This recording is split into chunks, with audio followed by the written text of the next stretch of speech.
Annadurai sir. Sir, welcome sir. Mr. Chandrasekar, please kindly give us your valuable speech. It's my pleasure to invite you.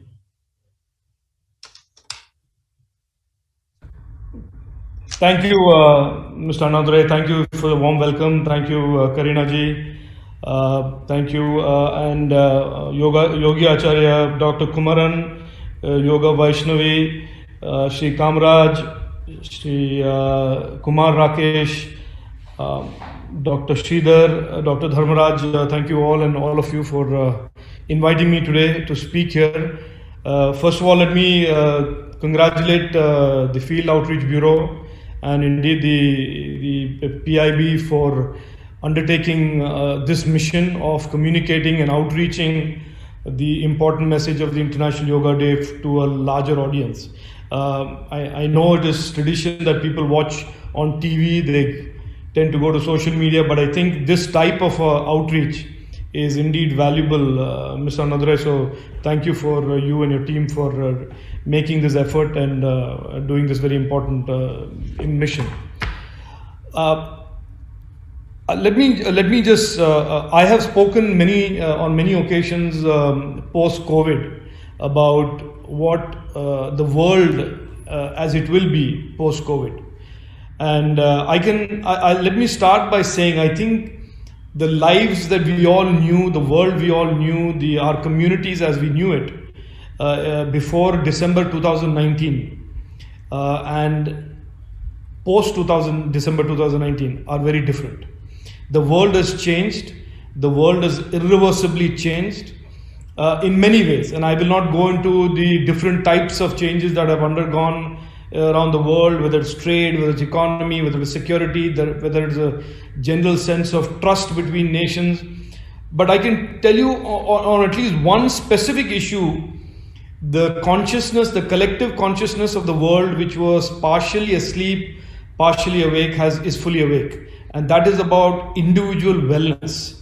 It is about the importance of wellness and health to not just to one's own self, but to the durability of a family, the durability of a community, the importance of health to an overall country, the importance of health to an economy, and how important health and wellness is to our entire existence as human beings and as groups of human beings, whether you want to call it countries or castes or communities or cities. So wellness and health have become today in the minds of an individual, whether the individual is in the US or the individual is in India or individual is in Japan. It has become one of the most predominant issues on the top of the mind of almost every individual. And it is in this context we should look at International Yoga Day.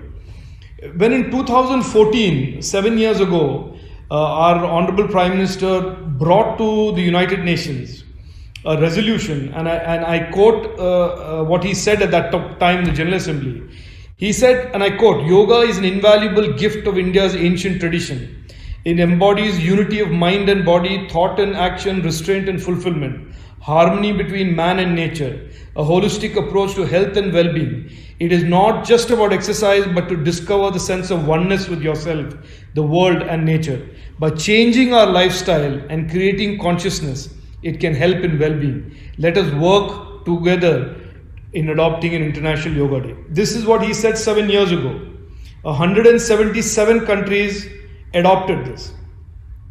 There were some people in India that mocked this as being, oh, why are we talking about history? Why are we talking about yoga? Because yoga was seen as some appendage to a description of Indian civilization and Indian history, and not contextual in the context of a modern contemporary narrative of the world or India. That is what some people say. Now, if you look at that event 7 years ago and you look at where we are today, there is not a man, woman and child today in the world that does not believe that health and well-being are central and the most important issues for them to address. Governments, individuals, groups of citizens. And number two, that yoga and holistic wellness is something that is the future for well-being and wellness, and not just curative health as the Western economies and many decades of pharmacy-led companies have led us to believe. That there is a increasing desire for people to seek out well-being and wellness in a holistic manner, and yoga is a central piece of that aspiration for wellness.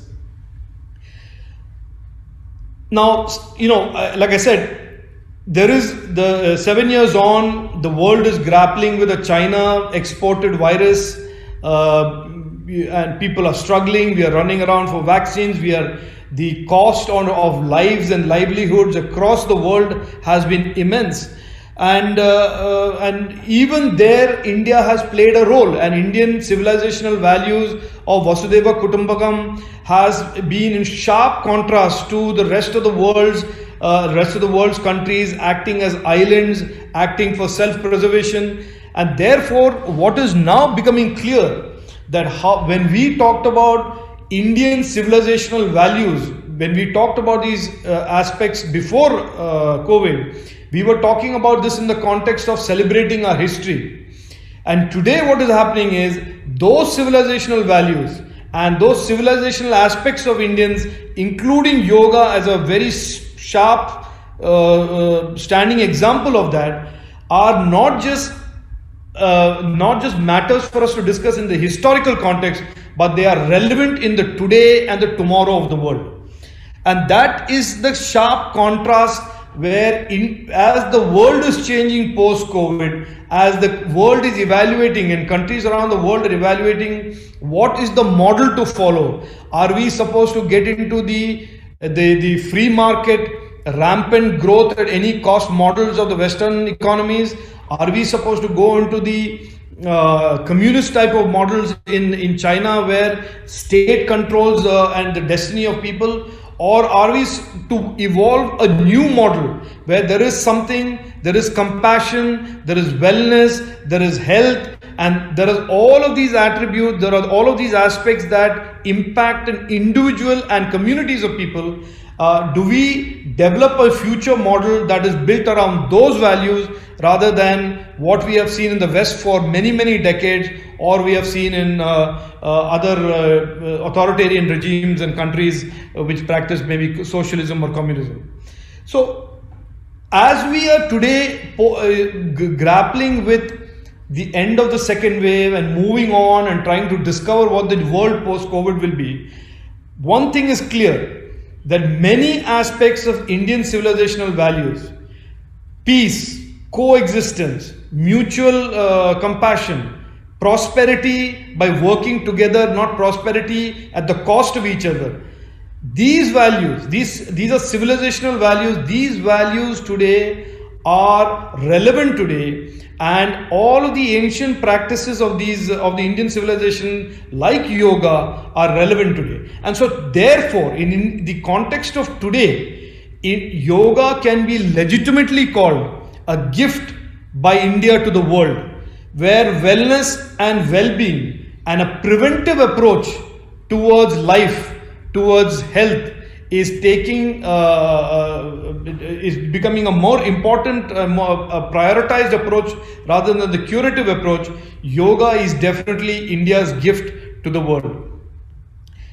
And as I said today, the mathematics or the arithmetic pre-COVID of economic progress at any cost has been increasingly and surely being replaced by, we have to have an economic model that talks about sustainability of the planet, and also talk about sustainability of well-being. So we are now moving in the next coming years into a world where countries want to discover not just rule-based governance, not just mutual respect for each other, but also evolve new value systems for which countries can celebrate for its people.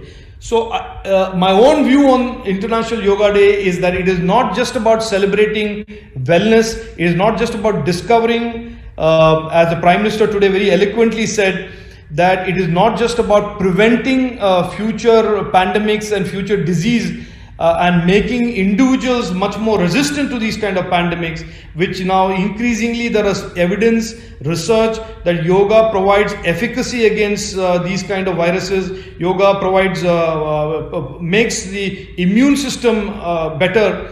But yoga also signals that it is the coming of age of the Indian democratic values and Indian civilizational values into the discourse of what will be the future world order like. So I will end here by saying that for many, many decades, India was seen as a country that was either we celebrated our poverty or we celebrated our traditional, snake charmers, etc., etc. Then for a while we celebrated our technological prowess.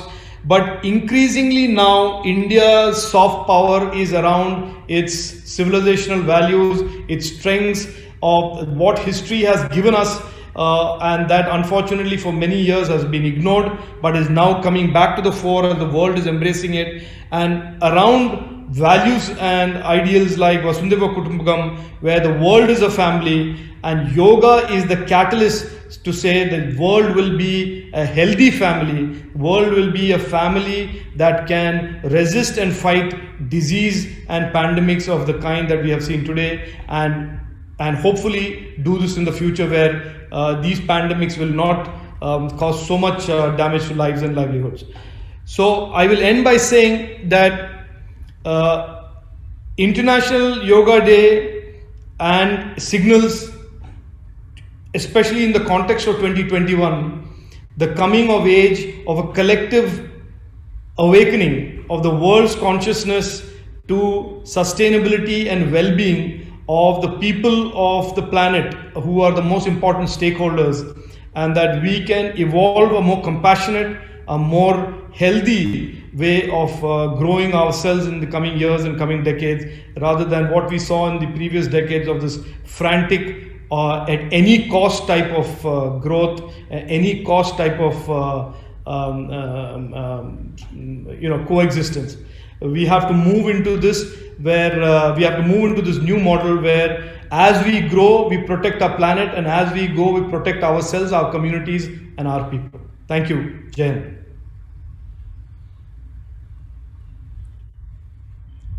Thank you, sir.